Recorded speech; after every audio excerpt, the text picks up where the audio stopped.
Hey, what's up, everybody? I'm here with Rocco Joel, owner of Undisputed. Downtown. Right. That's right. So, hey, you guys, we're going to start the interview, and I just want to do like a kind of a little short introduction. The funny thing is, I used to work downtown, and I came across Rocco in the parking lot as he was looking for his Harley, and I kind of escorted him to his motorcycle. And along the way, you guys know that I'm still kind of a new interviewer, right? So along the way, I got to found out that he was the owner of Undisputed, the MMA gym, right? And so I kind of had this spontaneous bit of boldness and said, "Can I interview you?" And he's like, "Yeah, absolutely, for sure." And then I was like, "Oh, can I have a picture? Oh, yeah. Take a picture we with got a picture that night. selfie." Yep, absolutely. And he's like, yeah, sure. So Rocco, we want to know about you. We want to know like where you're from and like how did you get here to San Diego and all that good stuff. All right, so basically, here I'll hold the mic. I've done this before. So, grew up in Long Island, played hockey and golf all my life. Went to school. Got out of school, went to the Coast Guard. Got out of the Coast Guard. That's cool. And then actually went and played amateur hockey, pro hockey, actually. Interesting. Got paid for it. Wow. Cool. Moved to New Mexico, met my ex-wife, was there for 5 years, moved to San Diego in '98, and then got divorced in 2011 and moved downtown. And about 4 years ago, my buddy brought me in at the gym here as the general manager. Mm-hmm. He ended up selling to this person. Mm-hmm. This person, in turn, gave me a percentage of the gym, and my other two business partners, Nestor and Herman Torado, are also owners as well. And basically, I've been here for 4 years now, running the place, and I live upstairs. Yeah. Interesting. Yeah. Very interesting. Yeah. So I've done a lot. That's cool. Absolutely. That is awesome. So, hey, Rocco, there's kind of this upstairs area. Absolutely. That I've seen. Yeah. I've seen some bands and stuff up there. Yeah, absolutely. On your Facebook. Tell us a little bit about that area as well. All right, so Rocco's Grill and Stupid Lounge, as we named it. Me and my ex named it. Since we're living downtown in the East Village, I have a huge front yard, which is my weight room, and a big parking lot and a turf area, but it's a common area for my gym members and everything. Yeah. Upstairs on the roof is mine. So we created that area to have a backyard in urban downtown, and it's actually the largest private rooftop in downtown San Diego. Wow. So I have, direct TV, a hot tub, barbecue. My band plays up there. Other bands like Rage Again and A Perfect Tool have played up there, as well as Brixit 76. And who am I leaving out here? There's one other band. I'm sorry, the name's escaping me, but they're a Clash. There's a Clash tribute band, which is Brexit. That's cool. And a Social Distortion tribute band as well, which is really good as well. So. Wow, that's interesting. As well as my guys, the Moist Town Soaks. Well, if you know a little bit about Rage Against the Machine, my son was really into Rage Against the Machine. So he kind of, when I told him that Rocco had this cover band up there, he's like, "No way! You mean you didn't tell me about it?" I'm like, "I can tell you about it. I'll ask Rocco next time." Absolutely, yeah. I'm trying to get those guys in here again. Awesome. They are playing the House of Blues, I believe, on the 23rd. It's either the Rage Band or the Perfect Tool. I'm not sure which one, but they're playing out all the time. Cool. Yeah, look them up. Rage Again and A Perfect Tool. So you said you were in the Coast Guard. That is cool. Tell us a little bit about the Coast Guard. I was stationed in Mayport, Jackson, which is Jacksonville, Florida.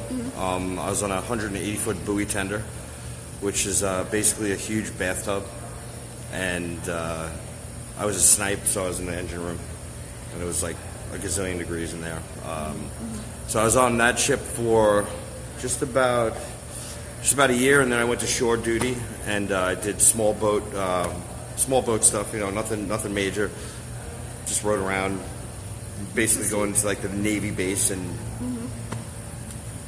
there's to make a long story short, there's things called EPIRB devices, and EPIRB devices, what happens is when a ship goes down, right, the EPIRB goes up and sends a signal out, like a distress call. Oh, really? So the Navy base had obviously a lot of these on their ships, and when the Navy guys are cleaning the boats, sometimes these EPIRB devices would get affected. So one of our things would be always have to go on our small boat into the Navy base to make sure that they were okay. I see. Which was a waste of time. Interesting. That's really interesting. So, Rocco, there's a lot of stuff that goes on in this gym. Yeah. And right now you have a trainer, a fighter who's training in here. I have a bunch, actually. Yeah. I actually have 3 fighters fighting at Sequan Casino, at Gladiator, which is tomorrow night at Sequan Casino. Ben Kashaba, Anthony, and Ron.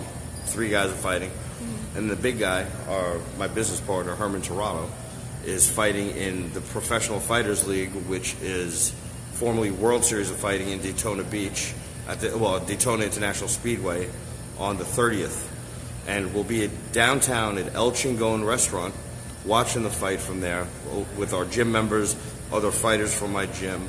Mm-hmm. All my coaches here are either pro fighters, former pro fighters, or they train my pro fighters. So, wow. I mean, Baby Joe is here. He's going to be fighting for a Bellator belt. Nick Barnes, who was just in here, one of my other coaches, is a Bellator fighter as well. Herman Torado, who's fighting in the Professional Fighters League, is also a veteran of Strikeforce, Bellator, and multiple other fight leagues. So, just because we have pro fighters here doesn't make it like, you know, that's what people are coming here for, just to, you know, be badasses and try to fight. They're here to learn. And that's what we're all about. So you have like beginners here as Everybody, well. yeah, we it's pretty specialize. Intimidating, you know, to start off in an MMA gym that looks like this. Can you see? Yeah, we could do a little panorama here. Yeah, the hardest part about coming to my gym is actually walking through the door the first time. Okay. Because everybody has this negative connotation that they're going to walk into the gym and get punched. Right. Yeah. It's not like that. Yeah. You'll have more attitude at 24-hour fitness or fit than you would at my gym.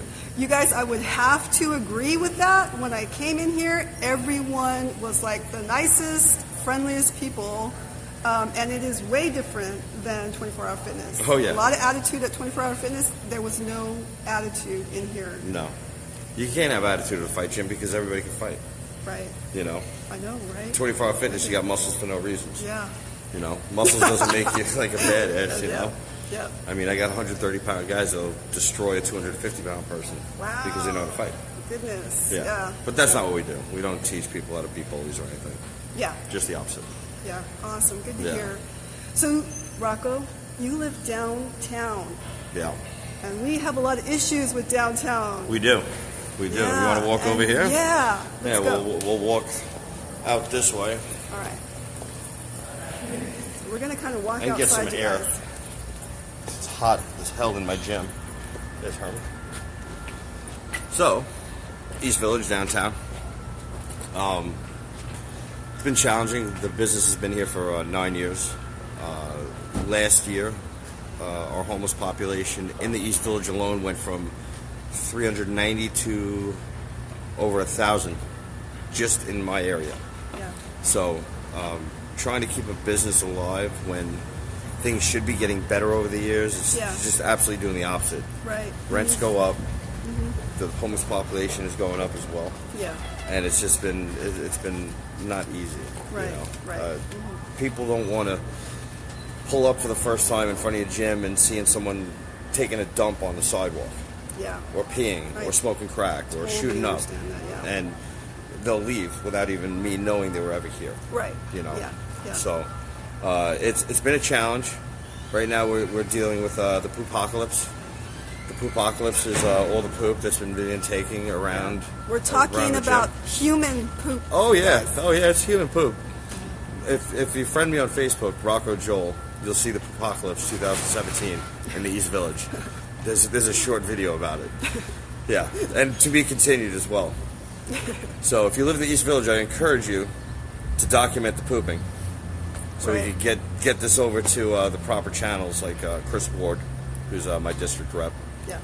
and the mayor, who I know as well. Yeah. You know. Now you sit on kind of city official. Yeah. So. Seats, right? Yeah, I'm on the board of directors for the Clean and Safe the Downtown Partnership Clean and Safe program. Mm-hmm. So we deal with a lot of the stuff that's affecting businesses downtown. Basically, everybody on it's a business owner or a resident. Yeah. You know, we try to beautify downtown. We take care of a lot of, like, the guys, the clean and safe guys, are the guys on the bicycles with the vests that look like cops. It's also the garbage men that are downtown. Everybody that keeps the city up, as far as tree lighting, the planters, Yeah. power washing the sidewalks, all that stuff. You know, so I'm on the board of directors for that. Okay. And you know, East Village has the highest rent right now and the biggest challenges, which is oxymoron in my view. You know, I'm surrounded by cranes. Right. You look around. And you see that Petco Park in the distance there. Petco Park's 2 blocks away from me right now. Yeah. My backyard is all cranes right now. So, Yeah.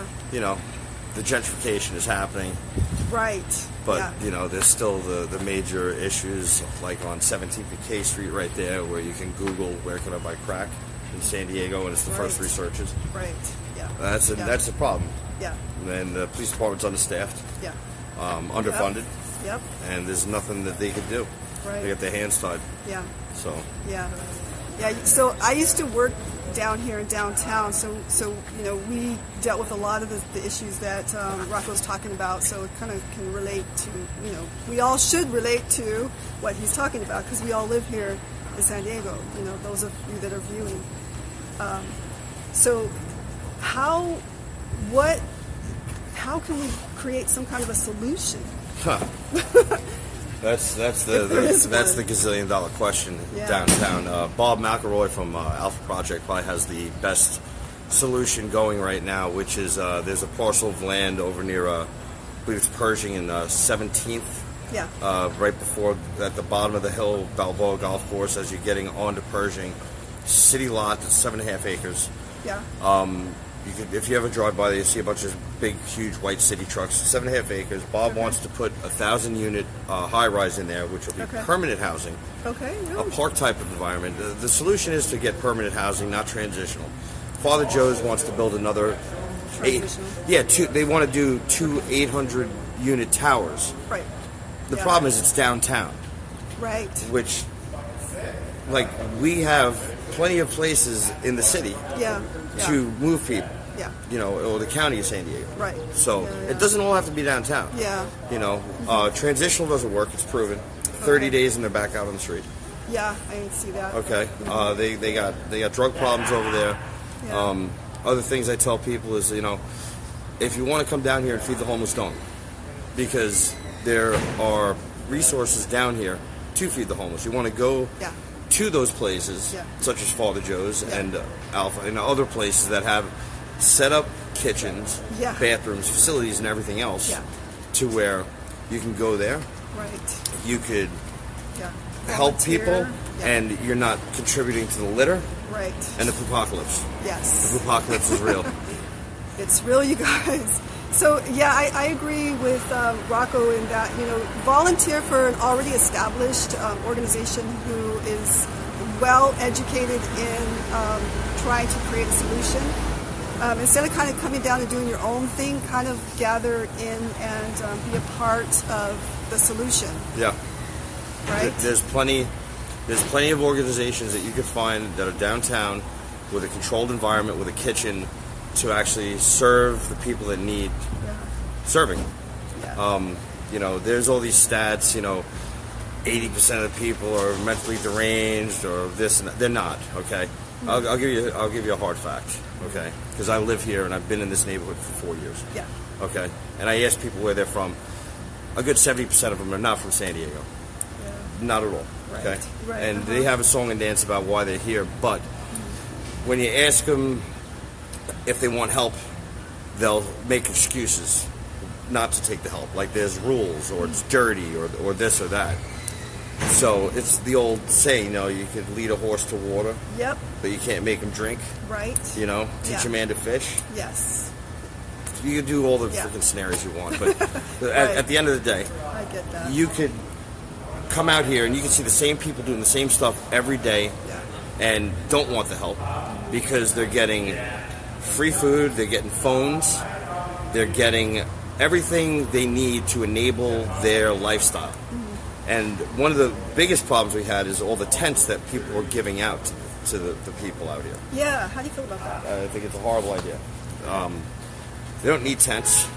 What the police have run into, as far as the tents go, is drug dens. So you got needles, you got knives, you got. I'm not saying that Yeah. all of them, Yeah. but I'm saying that it is a massive problem, and Yeah. they're not allowed to have tents on the sidewalks during the day. I After see. 9 o'clock at night, they can. Yeah. Fabian!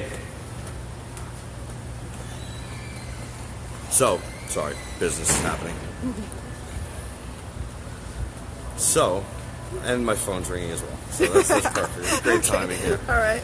So anyway, yeah, there are issues down here. The stats that are put out here, I don't know who makes them up, but Yeah. a lot of them feel very made up. Just Yeah. for eyewitness Right. everything Yeah. that's Because going you're on. Right in the middle of it. I'm right in the middle of it, Yeah. you know? Yeah. Doing what we've been doing for years is not solving anything. Yeah. And the only solution right now is permanent housing and getting rid of Prop 47, which is a ridiculous law that was passed. Yeah. You know, if I find less than $900 worth of crack on you, I just write you a ticket. That's ridiculous. I know. You know, Yeah. you get the same people over and over and over and over out here, and they don't care. Yeah. And this has resulted in windows of mine getting broken here, my fence being brought down, people vandalizing businesses. You know, Yeah. so Yeah. there's a lot of issues. Yeah. So, Rocco, Yeah. what if I could ask you any question? Mm-hmm. What is the thing that makes you the happiest? Wow.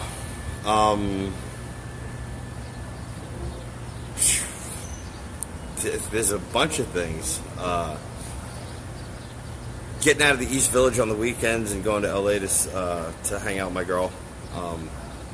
You should see that girl. She is awesome. Yeah, yeah, she's good. Yeah. She's good, but honestly, I don't know. Spending time walking my dogs downtown out of the East Village, shooting my guns at the range, playing golf. Those Awesome. are a bunch of things, and doing stand up, of course, to release. Some Yeah, stress. tell us a little bit about that. I was meaning to ask you about the stand-up Yeah, comedy. so I started doing stand up about 12 years ago. My ex-wife actually bought me comedy lessons with a lady by the name of Judy Carter, who was Really? one of Seinfeld's comedy coaches, amongst other people. So Interesting. yeah, she's a pretty big name. She said basically she was sick of me being funny all the time and making everybody laugh. Why don't you do Right. something with it? Right. So for 12 weeks, I went up back and forth to LA for 2 hours, these 2-hour classes with Judy, and learned how to properly write comedy, you know, do everything. And at the end of it was like a graduation where we all performed at the Improv. And cool. yeah, so after that, I started getting booked up in LA. Okay. You know, nothing big. It wasn't like, you know, Yeah. Saturday night shows or anything, you know. Yeah. But I've probably done, when I first started doing comedy, a little over 300 shows, so I commute Yeah. back and forth. And I still had a regular Yeah. job because, you know, 95% of all comedians have real jobs. So don't say you're a comedian. Say what you really do. You're a waitress, a waiter, Yeah. bartender. Yeah. You make more money doing that. I actually lose money doing comedy. Yeah. My bar tab outweighs what I ever get paid in comedy. But you know what? It's a love. I like doing it. I like making people laugh. I like some of the great. comedians that I work with, like Ryan Shores, great guy, Dave Callens, a few others. I know I'm going to leave a bunch out, but now it's just a release for me. You know, I have no Awesome. expectations about, you know, doing anything with it. Yeah. Yeah. You know, if I did, I'd have to move to LA because you only could make it if you're in LA or in New York. Yeah. So don't be delusional, San Diegans. You got to move to LA. Ask Dave Wright. He's my boy. So, All right. so I mean, you know, the comedy's a fun thing. Yeah. You know, Yeah. I write a lot of stuff about what's affecting me, and that comes down to street people, Yeah. median bums, a bunch of other things. Yeah. Poopocalypse. That cracks me up. It's the Poopocalypse. You guys got to check that out, though. Yeah, honestly, add him on Facebook, Rocco Joel, and check out his Poopocalypse, yeah. Poopocalypse. Yeah, because apocalypse. It's like Poopocalypse now. Right. I seen that on there, and I was cracking up on that Yeah, one. it's real, though. Yeah. It's absolutely real. Yeah, so you guys, this is Rocco Joel. He's awesome. There's a lot more to him than just MMA. There's so much more to you. I do a bunch of stuff. Wow, you're like the sports guy here. I was out at a young age. I was Yeah. 16, 17 years old going to college, so Yeah. I had to learn a lot of stuff on my own and wear many hats. And you're from like the East Coast, but like what part? New York, Long Island. Long Island. Yeah. Long Island. That's Yeah. cool. My friend Dave Daly, I don't know if you've heard of him, the Monster Motivator. You got to go check him out. He probably would want to meet you. He's from like the East Coast as well. Nice. Maybe he's a Jets fan. I also run the largest Jets fan club in California, which is at Taste and Thirst, formerly at Henry's Pub downtown. Look up SD Jets fans. You can't miss us. There's 540 of us. Awesome. So cool. if you do that, yeah. I'm a fan of all the New York losing teams, except for the New York Rangers, which is really good. Awesome. Rocco, Yes. thank you so You're much welcome. for the interview. You are awesome. Thank you. And I'm so grateful. But is there anything that you want to leave or end with to the audience? Let's see. A couple of things. When you're feeling like you want to come downtown and feed the homeless, don't do it. Go to an organization and to their kitchen and do it there. Yeah. If you want to come downtown and bring them clothes, don't do it. Go to an organization, bring it to that organization, and that way there's no fights over clothes that are left in the street or more garbage for thrown on the streets. Yeah. Great point. Please don't do that, because it does affect all our businesses down here and the residents that live downtown in the East Village and the gas lamp wherever. But that, come down to my gym, free trial, try the classes out. If you live downtown, we got special deals going on, and we do boot camps. We do obviously boxing, Muay Thai, MMA, Jiu-Jitsu, Gi Jiu-Jitsu, and on the 30th we will be at El Chingon for Herman Tirato's fight, which will be shown on NBC Sports at 7 p.m. after the firecracker at 2:50. Awesome. Cool. All right, you guys. That concludes our interview with Rocco Joel, who's an amazing, awesome person. Thank you. And So is she. we're going to peace out. Awesome. Bye. Peace.